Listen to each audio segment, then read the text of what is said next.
Welcome to our HPCA Storytelling Community session with our guest speaker, Cheryl. Thanks so much for joining from wherever you are. And, yes. And a particular thank you to Cheryl, who's joining us from stateside. What time is it there now, Cheryl? It's like always obscene. Okay. I want total sympathy and grace because it is 2:30 a.m. You know what? I mean, I personally think there should be a round of applause from the audience just for that, because I know when we were talking about it, I was saying, are you sure you can, this time works? But yeah, I got some applause. Yes, well, it's and I'm surprisingly alert, but if something does occur, please understand it's a time zone thing. Well, you're looking far better and more chirpy than I would 2:30 in the morning. Thank you. So thank you so much for joining us. So what we do in the session, and I don't know I've spoken about, but to anyone who's joining the session for the first time, what we do, this is where we get speakers in to share their knowledge about storytelling, in this case about storytelling to build community, and to help people feel truly seen through change. And we bring in speakers from everywhere. So it's always great for me because I learn loads of new stuff. And I hope it'll be great for you guys. There will be some interactive elements. It's fun. It's no pressure. So please do hang around for that. I'm just keeping an eye on the numbers. I think we are at 40 people, or 37. So I think we'll know they're not climbing. So without further ado, Cheryl, the floor is yours. Thank you so much, Brin. Thank you everyone for being here. As Brin mentioned, I am calling from Los Angeles, California. I will be making a few American references, but I worked really hard to put in some cultural items that would relate to you. And the beauty of that is that storytelling transcends geography, time zones, and culture. So I hope you see that. In this next hour, I'm going to share a little bit about what I do both as a performance storyteller and a communications consultant. I'll show how the human connection can work within our organizations. So that we know who's in the room, if you don't mind, please put up your camera or use the reaction button to answer this question. How many of you are going through some type of change in your organization? Just whether it's IT conversions, layoffs, reorgs, any other kind of event? Okay, good. I don't have the whole screen, but I'm seeing a lot of thumbs up. That means you're in the right room and you are among kindred spirits. And storytelling is a way to answer our call as change managers. So let's get started. Now, I'm a bit of a senior citizen, so I'm going to do audibles on my actions here. I'm now going to share my screen. All right, so I'm hoping everyone can see. Did I do that well? Okay. That was so slick. Way better than I could show. So this is where we are. This is what we're going to be covering today. I want to give you kind of a sense of where we're headed. I'm going to talk a little bit about me, not because I have a big ego, but I want to show how we demonstrate speaking of ourselves without a story. Next, we'll look at defining what storytelling means. We'll look at the science of storytelling. Then we'll have a group exercise, just telling you how to break things up, and it'll be easy.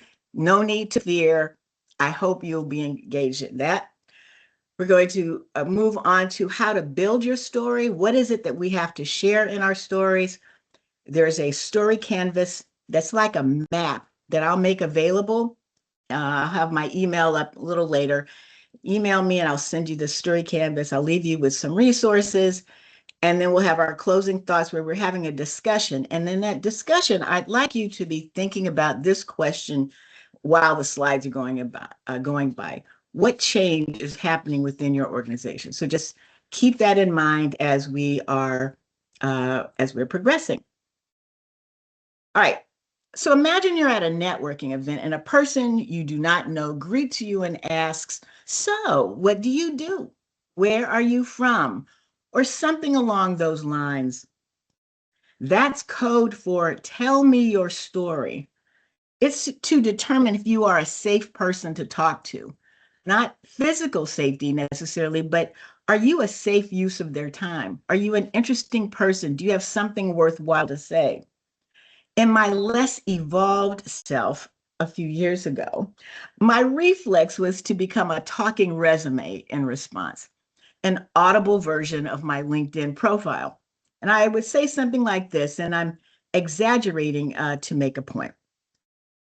Here we go. Hi there, I'm Cheryl Farrell, a corporate communication strategist and writer. I've got more than 30 years of HR and internal communications experience. I have a communications consultancy since 2008, and I'm founder of Pop-Up Storytelling for Organizations.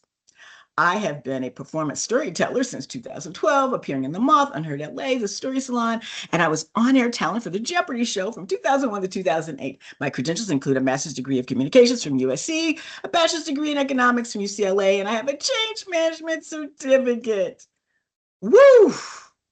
That's a lot of information, a lot of facts. But I am more than my resume, and my bio is not my story, and neither is yours. What does not appear on the resume is that I visited 15 countries and appeared in more than 1,000 of these TV videos. Now, for folks in Europe, that is no big deal. That's a summer vacation. But for us in America, that's a big deal. In addition to travel there, I was afraid half of the time.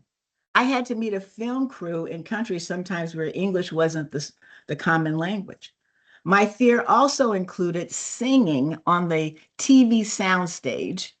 It was A Christmas Carol, Silent Night, and it replaced the familiar Think music. Now, this show, Jeopardy, is comparable to your EastEnders. This show has been on 62 years. I don't know if you know the name Alex Trebek, but he was a longtime host. And I auditioned for this show without any TV experience, but I talked a good game. Yes, I can sing. When they asked me to sing, I'm freaking out. What's not on my resume is that I'm a button artist. Again, senior citizendom. You may think, of course, she does arts and crafts. But the fact of the matter is, I got into this when I stepped away from a coveted internal communications role several years ago. I was feeling sad, wandered around the house, ended up in my laundry room, and found a shoebox of loose buttons, as if I was going to be mending sweaters or jackets someday. I researched what to do with the buttons rather than throw them out and discovered a whole world of button artists. And I've created more than 200 of these crafts, and some are fundraisers for breast cancer research. I've got a million stories, but I'll stop there. The point here is, there's one other point. I lived for 6 years in a Pennsylvania town known for its Amish community. And I think the equivalent in your part of the world is it the Bruderhof communities or the Plymouth Brethren Christian Church? The point is, none of these folk look like me. I'm from an urban center, but I went to Lancaster, Pennsylvania, because my husband took an executive job at a multinational national company in this town, and I had to honor my wedding vows and follow him. I'm there, and no one looks like me. Knowing these stories, my colleagues would see me as the go-to person who has a fear of public speaking. So if you know this about me, I may be able to give you some of the tricks I manage to get through those difficult times. If you know me, I'm the go-to person if you want advice on overcoming the loss of a leadership role, making something good out of a bad experience, finding hope. I'm the go-to person if you are looking for ideas on how to adapt to a new environment where you have no friends, or it could be a change of department, a change of company, a change of country. Now, I'm going to talk later about when and where to share your story. I'm not suggesting you put on a sandwich board sign with all your business walking around, but this shows that in our stories, that's where we can find connection. Let's define the storytelling business. It's used often to talk about sprucing up financial reports or children's shows like Peppa Pig or Teletubbies. But the term we're discussing relates to grown-ups in groups. The use of storytelling in the last 25 years has been popularized by live shows and events. The definition in those cases is to communicate something personal that inspires others to feel and to think. If you remember nothing from today, that's what I want you to recall. The storytelling we're talking about, sharing something personal that inspires others to feel and to think. And these stories are nonfiction, they're true, they're scripted, there's character, structure, they're in person, podcast, or on the radio. Now, I combined my storytelling experience with my HR communications work and created this organizational storytelling that's defined by in-person stories told by employees to enhance interaction. We learn we have more in common than just observed similarities. It improves group cohesiveness for greater collaboration and productivity. And it's based on social psychology research from the 50s from Leon Festinger. So this is not a newfangled concept that when people feel connected, they get along better.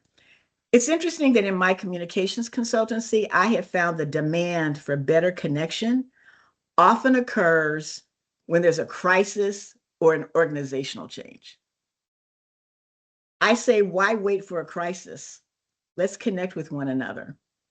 You may think about the proverbial water cooler when there's some big event that's outside of the company or inside the company, and everyone wants to chat. Let's get to know each other before that occurs.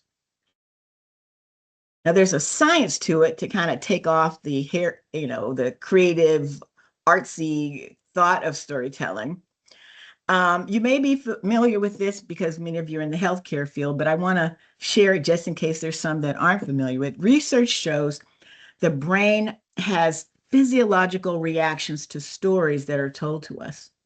This infographic from smartinsights.com diagrams 4 such reactions. The most popular one or familiar one is a phenomenon called neural coupling. And it says a story activates a part of the brain that allows the listener to turn the story into their own ideas and experience. They use neuroimaging tools on a storyteller and the listener, and scientists found that they have identical brain activity. Imagine that what I'm sharing in this well-constructed story is as if you are having that experience.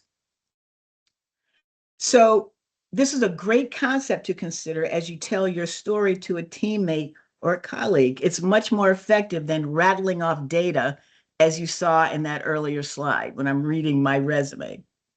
Through our stories, we will relate to one another as people and not as an imagined story. Now, other brain-related findings are mirroring, dopamine. The brain releases dopamine in the system, and there's cortex activity. I think the science of storytelling is fascinating, and it benefits us as we talk about dealing with change. Okay, so y'all are tired of hearing me talk. We are now going to have a group exercise. I'm going to pull this slide down in just a second, and I'm going to ask if you don't mind to open up your video and then put yourself on gallery so we can all see each other. And I want you to complete this sentence. My colleagues would be surprised to know that I. And the syntax is purposeful. I'm not saying, tell me something quirky about you.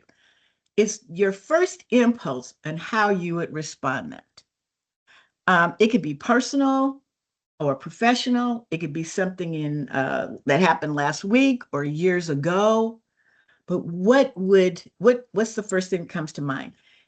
Now, we're all in this together, but keep in mind, if it's too personal, we don't want to hear that. Don't overshare, but just whatever comes to mind on that.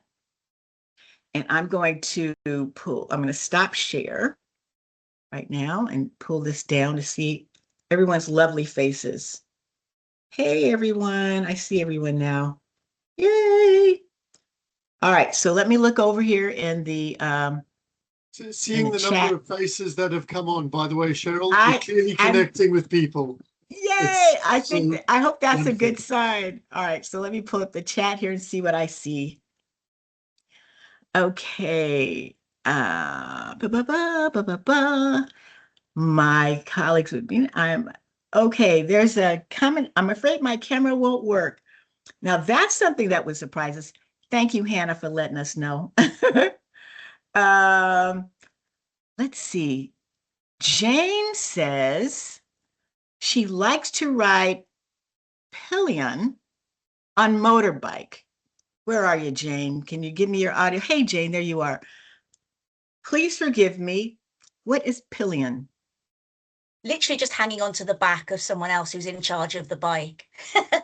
Oh, wow. No How skill long involved, just hanging on. just hang on. And how long have you been doing this and enjoying it? Probably about 10 years. I always wanted to take my motorbike test, but never had the money, never had the time. My boyfriend used to go to the Isle of Man TT races, which I absolutely love to go. And we go on the back of his motorbike. And I had to lie to my family about how I was getting there. They think a bus or a train goes to this little island, but no, it was a motorbike. Something respectful. That sounds fascinating. And how does it make you feel hanging on the back of of the motorcycle? Alive and free. Alive and Wow. free. Yeah. The wind running through your hair, blowing through your hair. And are you ever afraid or nervous? Yes, when my partner forgets that I'm on the back and suddenly does an acceleration, when I've been all Doris Daydream looking at looking at the scenery, we're at the traffic lights, and all of a sudden we're moving, and I'm like, whoa, hang on. There we Oh go. my goodness. Yes. And yet you keep doing it, right? I So love it. despite Yeah. that fear, you keep trying. All right. Yeah. Thank you so much, Jane, for sharing that. Now, by show of hands or using the reaction buttons, how many people enjoy a motorbike experience, whether they're hanging on or in the driver's seat? How many? Okay, we've got Leslie, we've got Bill, we've got Carl, is it Derudy? How you pronounce your name, Derudy? And I think there's many more, but I don't have the gallery up. Imagine, Jane, if that information about your motorbike sharing came up in a team sharing event. You won't necessarily have everyone saying, let's go out to the parking lot and get on our bikes and try it. What it does do, it lowers the barrier to getting to know you. And while it's great to have another lunch buddy who shares a hobby with you, it will come in handy when there's a crisis going on. Because now, instead of just thinking of Bill as the person in IT, oh, that's Bill who shares this hobby with me. And then you can get on to the business at hand. That's what I have seen that comes up, that when we're sharing stuff about ourselves, it makes us more accessible to talk about the business at hand. And if you get a lunch buddy out of it, great. But that's what we're here for, is to make those connections. Let me try one. So thanks again, Jane, for sharing. Rosie, my colleagues would be surprised to know that I used to play live percussion for Ministry of Sound and is head Condi. Is that correct? Rosie, are you online? Can I hear your voice? Yeah, I am. Did I pronounce that correctly? Yeah, it's head candy, spelled in a very naughty way. But yeah, I used to play like live with DJs and nightclubs and around Europe. Yeah, it was fun. Oh my goodness. And so you think your colleagues would be surprised to see this alter ego of you? Because is that a really out there kind of music? Well, I'm already thinking of booking Rosie for a Christmas do. Because I mean, I'm available. if you think hard dance, Cheryl. So oh my word, that's fascinating. And I love that, because looking at Rosie, one would say, oh yes, she is in charge of the world and she's doing something very executive, but her alter ego is that she can find a beat and hold on to it. Yeah. By show of hands or reaction buttons, how many people also share either musical talent or something particularly on the in the space of this type of music? Anybody familiar with it? Enjoy it? Come on. Oh, there we go. I'm loving Bill. Bill has got his hands up. Definitely enjoy it, but my lack of musical talent is legendary. I never let the beat get in the way of my natural rhythm. Enjoy it is the main point. So, Rosie, you're sitting in a business meeting and never would have known that there are others that share this enthusiasm for this music. And it's not just this very cursory thing. How many people like music? It's this particular type of music that just seems outside of maybe a stereotype, an image that some would make just looking at your resume. Thank you so much. Let me try one more, because we're going to leave all these comments up so that we can look at them throughout the session. Okay, this is a person after my own heart. Yashoda Patel says, my colleagues would be surprised that I get stage fright. Look at all those people that add a reaction to it. Where are you? Is it Yashoda? Did I pronounce that correctly? Yep. Yeah. Yes. Okay. Stage fright is what I was fearing. I was working in banking of all places when I got this Jeopardy job, and they asked for talents. It was supposed to be a 1-year assignment. It turned into 7. And I said, oh, yes, I can sing. I've been singing at weddings. I sing all over the place. And they said, lovely, we'll hire you. It was one of 4,000 people that were selected in this huge casting call. And right after 9/11, they said, we want to have a special Christmas show where we're having someone sing Silent Night instead of our normal outro music. Da, da, da, da, da, da, da. And I am shaking in my boots because I can't say, never mind, I don't think so. And I created a strategy about how to overcome my stage fright. And I'll share it with you offline, because right now I don't think I want to get into particulars of it, but there are others. I am certain when I ask this question, anybody else have stage fright? Get nervous? Raise your hands. Unless you have stage fright from telling that you have stage fright. Okay, great. So Yashoda, you're in a team meeting. If you knew this about others, there's this comfort kind of leaning in to discussing what needs to be done. Maybe a presentation to the board or to patients or clients. There could be someone else that pulls you to the side and say, hey, I figured out a way to do this. Right? Even if you don't get those ideas, those strategies, at least you know you're not the only one. That is where this connection comes from, knowing that we're not the only one. I'm going to leave these chats up. I'm seeing some tattoos in here. This is fascinating. Thank you all for sharing. But if you are going through the chat and you see someone who shares something similar to you, reach out to them, send them a DM. You've made a new connection that you didn't have otherwise. And imagine that occurring in groups that you are working with regularly. Now, some may call these similarities as coincidence or happenstance, but I've seen these types of connections happen over and over again, and they're sustaining, and they do help us manage through change. So my hypothetical is, why not harness that power from looking at the programs and the challenges that are important to our organizations?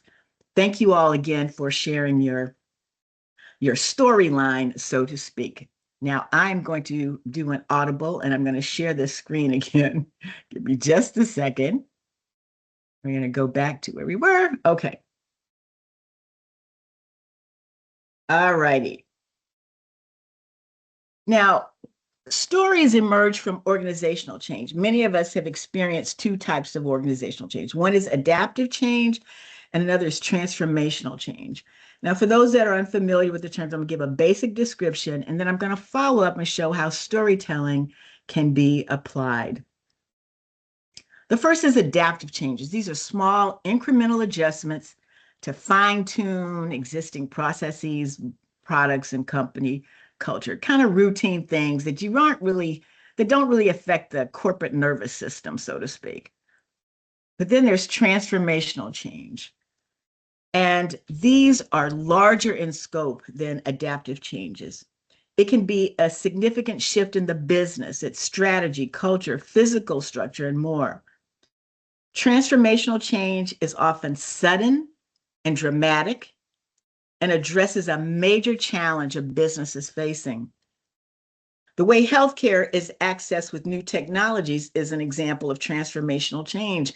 And other examples include org changes, org structure, people-centered changes like redundancies, marketplace strategy.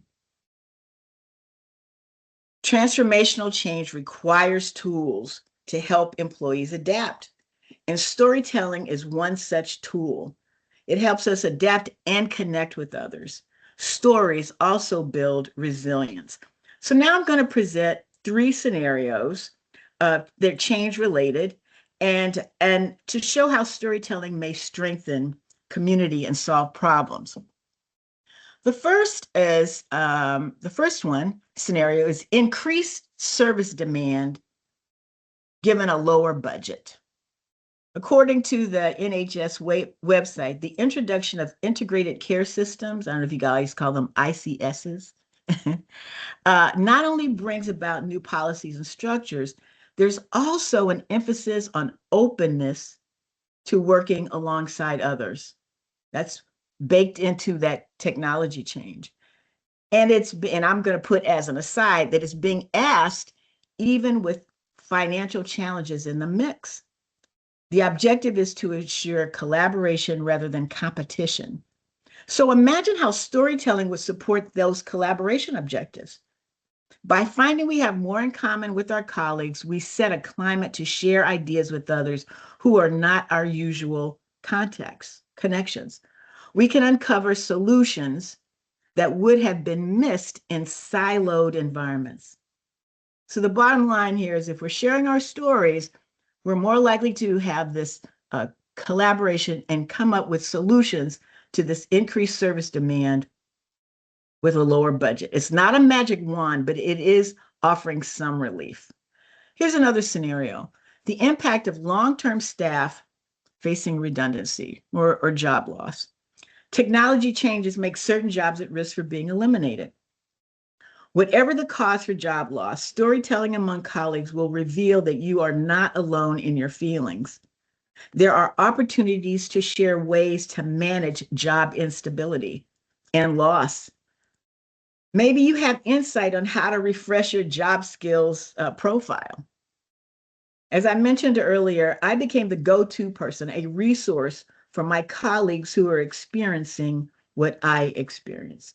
So this doesn't mean running to the job board necessarily, but you're doing this you're not doing this alone, right? And the last example is merging 2 departments that includes both long-term staff and contractors. New technology often takes over repetitive tasks, moving workers to tasks that machines can't do. So in these times, jobs may get reconfigured. Organizations may create teams that merge employees with contractors who may not have the history or culture that the current employees have. Without storytelling, we may regard the new team members as adversaries, not knowing that they too face uncertainties in the workplace. You may find similarities like those we uncovered in our earlier exercise. Maybe people enjoy motorbikes. This is not to say that everyone will agree, but we can disagree without doing harm, okay? And the harm can be things that undermine the systems, the processes to get the group merged and moving well together. Now, some cultures, corporate and national cultures, discourage personal exchanges. The task then becomes to unearth stories in an appropriate method. Facilitation may be needed, especially for sensitive topics. In summary here, an appreciation for stories allows employees to face difficult times with their dignity intact. This is not just a feel-good concept. It's related to reputation management, which is a substantial business investment. Storytelling is one small step to improve human interaction. So I'm hoping you can find some familiarity in those scenarios and can find how they relate to storytelling. Now let's pivot back to our individual stories. Imagine you're in a team meeting and you come together to share your personal story. The question that inevitably comes up is, how do I share my experiences and feelings without oversharing, right? So I created this iceberg as an example of these storytelling content zones. At the very tip is the story that's told by just showing up, what people can perceive of you, your physical appearance, your LinkedIn profile, your job title. They're not always accurate and they're not always flattering, and you can't control what stories people are making of you. But it gets back to my earlier point about stories are made up because they need to know, are you safe to interact with? It's very primal, it's what we do. And so you understand that's a story that's out there. There's at the very bottom of this iceberg is the story content that we keep. There's the GDPR content. I hope that sounds familiar to everybody. In the States, it's called HIPAA, Health Insurance Portability and Accountability Act, essentially protecting the privacy of patient information, and that applies in the workplace. You don't want your story to be about some particular health issue unless that's germane to this particular team. We want to keep our therapist conversations, our spiritual confidences. But between those two extremes is this huge swath of iceberg of content that we can tell. And typically that content starts with a preamble. Let me tell you of a time when, right? And it's tied to how you felt about those events. It's not just a chronology of things that happened. It was a time when I faced fear or uncertainty. I felt sad or mad, or I was happy or surprised, or something was inspiring. There's a whole world of content that you can share in that middle section of what we can tell. Now, there are 5 under, and I'm going to go over this again later, so in case you're taking notes, but there are 5 rules of engagement to make this thing work for both introverts and extroverts. First of all, confidentiality. Keep what you learned to yourself. So in our storytelling sessions, don't go tell someone else's story. Dare to be vulnerable. Be honest with how you felt. And you can feel vulnerable and comfortable in that when you feel everyone is agreeing to honor that rule. It's worth the risk to be vulnerable. Be truthful. Dare to tell an accurate story. This is not the place for fiction. This is what's really going on. And this is the hardest part, I think, is being willing to change, because once we share our stories, there's a natural shift. There's a pivot of some sort that requires us to regard one another differently. So you can't look for change and then ask for the way it used to be. I actually had a job once, and I came in as a new internal communications person, and I had some new ideas that I thought would fit, and I got pulled to the side and says, innovation is our key pillar, but we don't want anything to change. I'm like, okay, let's do a little self-reflection on that. The last rule of thumb here is be in it for as long as it takes. There's no magic wand. It's an iterative process as we share our feelings. We may need to do this over and over again. Now, I often hear individuals say, I can't tell my story because it's too personal and I'm an introvert. Introverts like me get our energy from times of self-reflection where we're not talking to other folk. I'm actually a functional introvert. I can sing in front of millions of people, and despite the thrill of it, it wipes me out, right? I need long walks on the beach to recover. So to the introverts among us, I encourage you to find your way to recharge. And one idea is reading this book. It's from 2012, but the concepts are still relevant. It's called Quiet: The Power of Introverts in a World That Can't Stop Talking by Susan Cain. And she talks about major world leaders who found a way to tell their story despite being introverted. They knew they were the best ones to tell their story. And being an introvert is more common than you think. All right, so now I'm going to help with creating your story. This storytelling canvas is like a map. It was designed by a prolific storytelling consultant, David Hutchins, a mutual friend of Brin and mine. And he's an author and CEO of the Storytelling Leader. He helps leaders around the world with 30 years of experience in organizational learning. I do all this credentialing because he's really smart at what he does. And I love this canvas, and he's given me permission to share it. And I can make this available Shannon's going to put my email in the chat box, and you can send me a note, and I'll send it to you. But what's happening here is in this top left-hand corner, there's a situation. So there I was. Let me tell you about a time. I don't know if you guys can see that. Then over to the right of it, there's a box that describes the trouble that ensued. Something happened. There was some kind of shift or shock that occurred. And there was some other, something else that impacted that trouble. So you can see in the small print there, lack of resources, external forces. And the most important part of this map is down at the bottom left, how it made us feel. This thing happened, some kind of trouble and some kind of change. It made me mad, sad, happy, afraid, hurt. There's a whole slew of adjectives. But the story continues. There was some type of action, something happened, a choice was made, or you took a choice was made, or a choice was made for you. Something happened beyond your control that shifted things a bit until finally, and here's the result. And it's not happily ever after, as in the stories, children's stories. It just means that the conflict that happened earlier has been abated. The conflict has been resolved. It's over for now.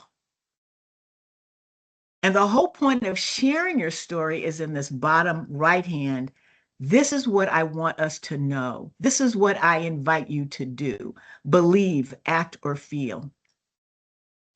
If without this lower right-hand box, then it's just entertainment. There's some action I want you to take as a result of me sharing my story. Now, as David suggests, use a Post-it note on this canvas, because if you get stuck or if it doesn't feel like it's working, you can peel it off and try it again. Another tactic, if you find yourself stuck and what story to tell, start at the bottom right. What is the assignment in my sharing this information? What is it I want you to know? And then work your way backwards. And these stories can also be used, this canvas can also be used in job interviews. Again, I want everybody to keep their job. I'm not looking for anybody to go, but the reality is that sometimes we need to interview again. And I don't know if you have it in the United Kingdom about these situational questions. Tell me about a time when you, right? And you're often thinking, I want to look for an example that's identical to the job I'm interviewing for. But really what you want to share is the emotions that happened in this new situation that are happening in the old situation. Let me tell you of a time when I was uncertain about how a job situation was going to go, and this is what I did, and follow these steps. You want to be mindful of what to share again, but you can demonstrate your readiness for the job requirements through a story.